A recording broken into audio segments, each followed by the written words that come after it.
6 श्लोक 21 भागवत गीता। सुखम आत्यंतिकम यत्तद् बुद्धिग्राह्यम अतीन्द्रियम वेति यत्र न चैवायम स्थितश्चलति तत्वतः।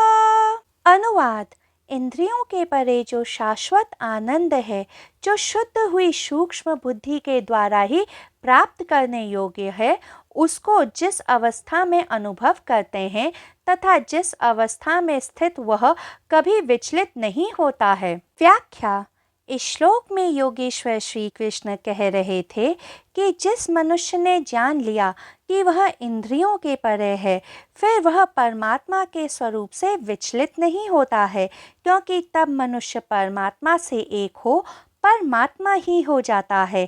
किंतु सामान्यतः मनुष्य इस भ्रम में जीते हैं कि मैं भौतिक शरीर हूँ, इसी कारण वह स्वयं को इंद्रियों से जोड़ लेते हैं।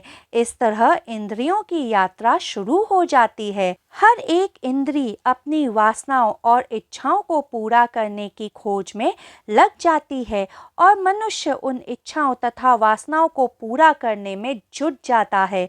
एक वासना पूरी होने के बाद मनुष्य को तृप्ति नहीं मिलती है और वह दूसरी, फिर तीसरी, ऐसे ही अनंत वासनाओं को पूरा करने में लग जाता है।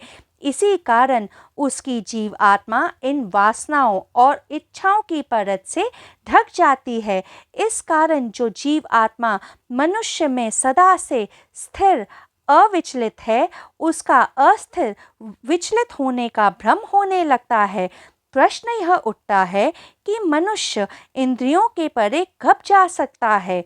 मनुष्य उसी के परे जा सकता है जिसे वह अपने से भिन्न समझे।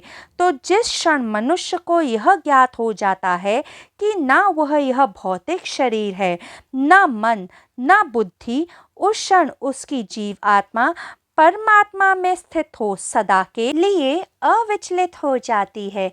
इसीलिए अध्याय 2 श्लोक 23 में योगेश्वर श्री कृष्ण ने कहा था, नैनम छिन्दन्ति शस्त्राणि नैनम दहति पावकः न चैनम क्लेद्यन्त्यापो न शोष्यति मारुतः। क्योंकि भौतिक शरीर को शस्त्र काट सकते हैं, किंतु आत्मा को शस्त्र काट नहीं सकते हैं। भौतिक शरीर को अग्नि जला सकती है, किंतु आत्मा को अग्नि जला नहीं सकती है। भौतिक शरीर को छेदा जा सकता है, किंतु आत्मा को छेदा नहीं जा सकता है। भौतिक शरीर को मृत्यु मारती है, किंतु आत्मा मृत्यु से अनछुई अमर रहती है। जो इंद्रियों के परे चले जाते हैं, वह यह सत्य जान जाते हैं और परमात्मा में सदा के लिए स्थित हो जाते हैं तथा शाश्वत अमर बन जाते हैं।